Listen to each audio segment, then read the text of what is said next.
Good morning, ako po si Brother Boy, makakasama nyo para sa day 15 sa araw na to.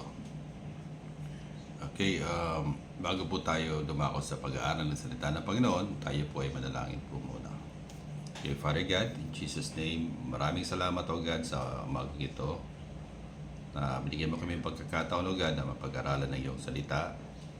Maraming salamat po Panginoon sa banal mong Espiritu o God na bibigay sa amin o God na wisdom. Nang sa ganun o God ay maunawa namin ang kalooban mo o God sa patungkol sa salita mo o God sa araw na to. Salamat o God na magiging kapakipakinabang ito sa aming mga buhay-buhay Panginoon at may sasapamuhay po namin Panginoon kanuma Panginoon ang nais niyo po Panginoon. Maraming salamat po. Binabalik namin sa iyo ang kapurihan sa pamamagitan ng pangalan ng iyong anak na si Jesus sa amin. Okay mga kapatid, ang pag-aaralan po natin ngayon ay Matthew chapter 8. So, basahin po natin. Okay, so verse 1, start. Large crowd followed Jesus as he came down the mountainside. Suddenly, a man with leprosy approached him. He knelt before him. Lord, the man said, if you are willing, you can heal me and make me clean. Jesus reached out and touched him. I am willing, he said, be healed. And instantly, the leprosy disappeared. Then Jesus said to him, don't tell anyone about this. Instead, go to the priest and let him examine you. Take along the offering required in the law of Moses for those who have been healed of leprosy.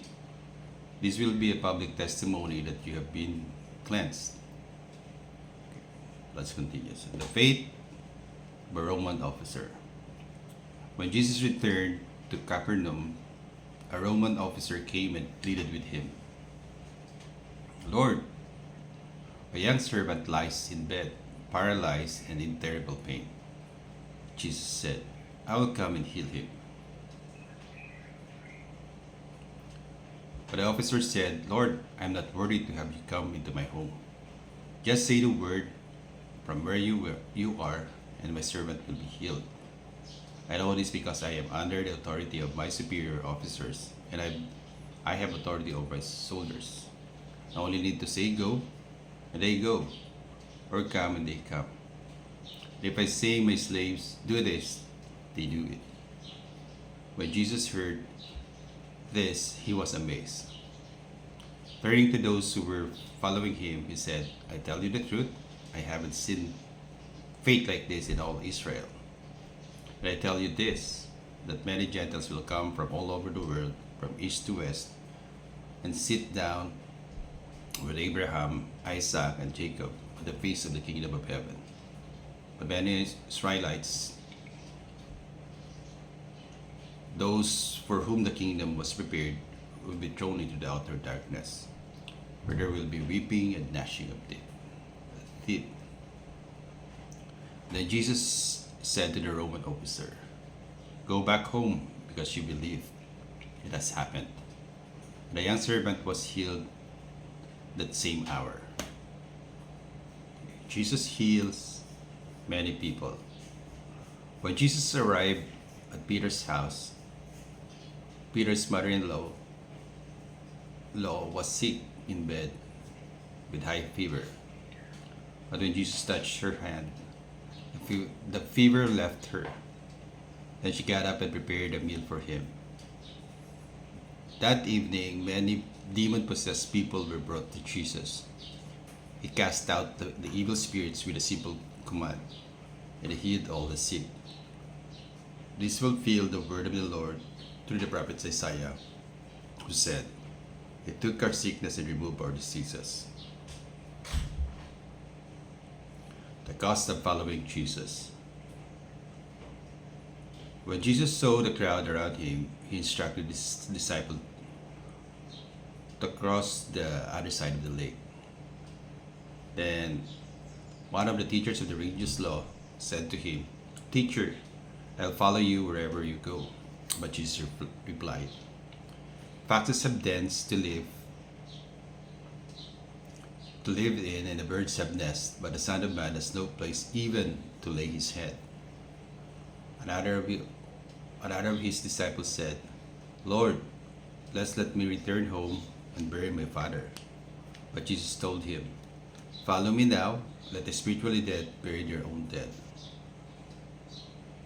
Then Jesus got into the boat and started across the lake with his disciples. Suddenly, a fierce storm struck the lake, with waves breaking into the boat. But Jesus was sleeping. The disciples went and woke him up, shouting, Lord, save us! We're going to drown. Then Jesus responded, Why are you afraid? You have so little faith. Then he got up and rebuked the wind and the waves, and suddenly there was a great calm. The disciples were amazed. Who is this man? They asked. Even the winds and waves obey him.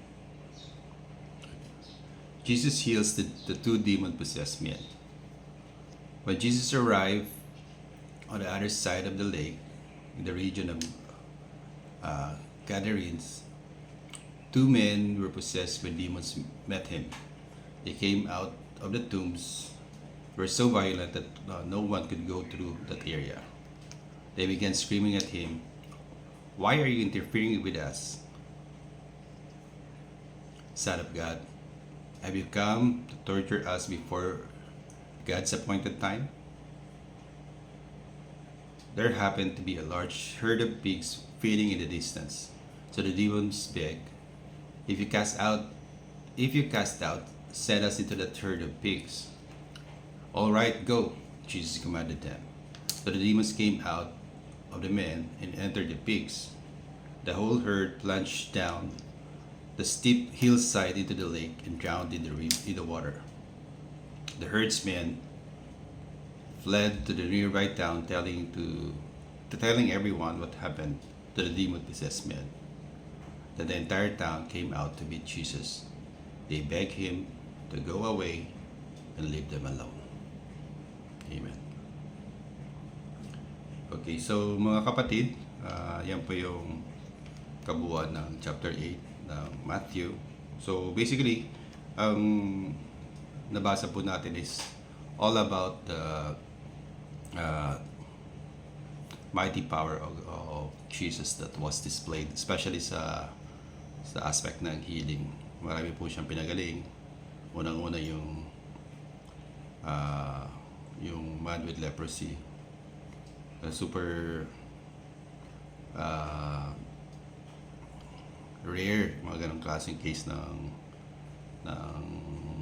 pagpapagaling that time na biruin mo, outcast na yung man with leprosy sa town nila. Pero dahil sa power ng Panginoon, siya po ay gumaling at bukod sa gumaling is yung skin niya is mas maganda pa kaysa dun sa mga taong healthy yung skin. Okay.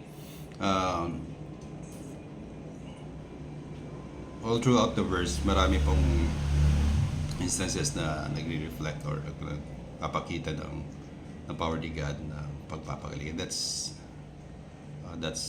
through our Lord Jesus Christ na nagte-testify kung gaano po siya ka-totoo and or kung gaano po siya ka-powerful din. Bukod po doon, may mga instances din ng healing na hindi yung parang remote, malayo yung subject or yung patient na may nararamdaman pero in the same way na pagaling pa rin po yung may sakit. Isa pa sa mga nabasa po natin is yung pag-cast out niya po ng demons.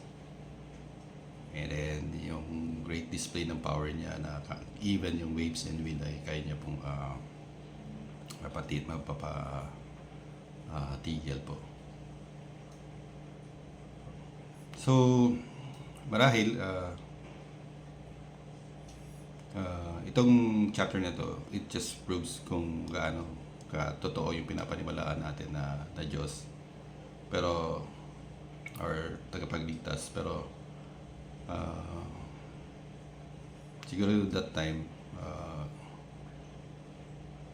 ang in-expect ng Israel na tagapagligtas nila is hindi lang ganun. Since nakita na rin nila yung power ng Panginoon, is yung pagligtas din nila sa katayuan nila bilang mga subject ng Roman ng that time. So, kaso, yung excitement nila na gusto nilang sundin si Lord, sabi nila, sasama kami sa iyo, gano'n. Sinabi niya, ganito, ang katayuan ko yung foxes may den, yung birds may nest, pero ako, even yung higa ng ulo ko is wala ako dito. Parang gano'n.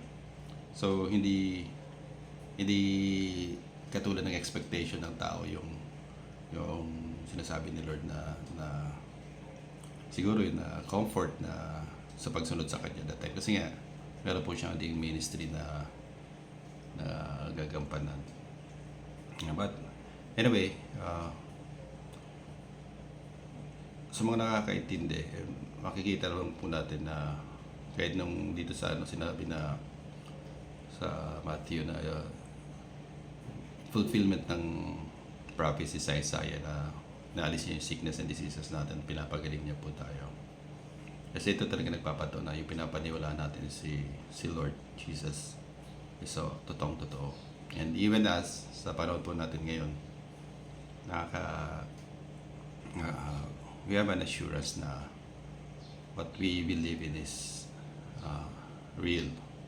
Especially sa indwelling ng Holy Spirit sa atin, sa believer.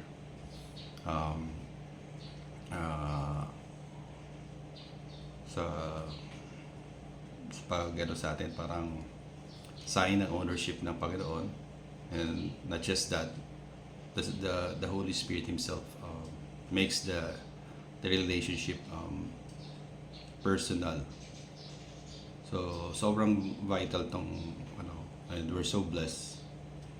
Sobrang vital tong natin na maintindihan natin to. Nang sa ganun is regardless kung ano man nangyayari sa atin, siguro may mga rough times na dinadaanan tayo, may mga karamdaman, may mga sitwasyon na alanganin, but the Lord that we are worshiping and we place our faith on is real and powerful and very personal through the Spirit of God.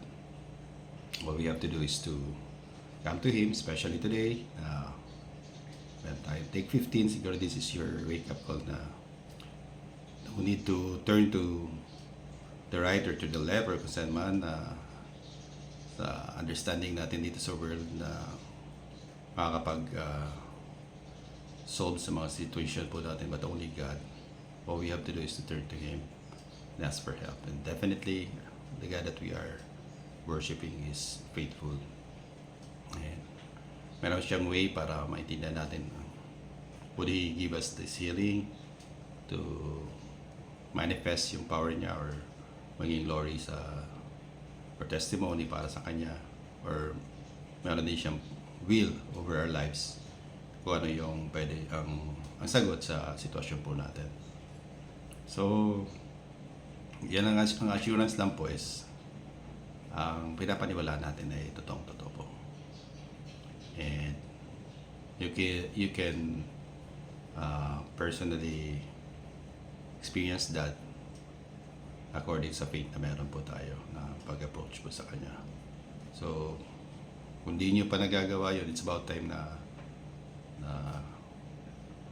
i-practice na po natin yung pananampalataya. Katulad ng sa Roman officer, na intindihan niya na kung paano mag-work ang power ni God spiritually. So, try understanding kung how powerful your God is. So I guess this is the message of the Lord for today. Thank you so much for watching today, and joining us this morning. Okay, maraming salamat mga kapatid, and God bless.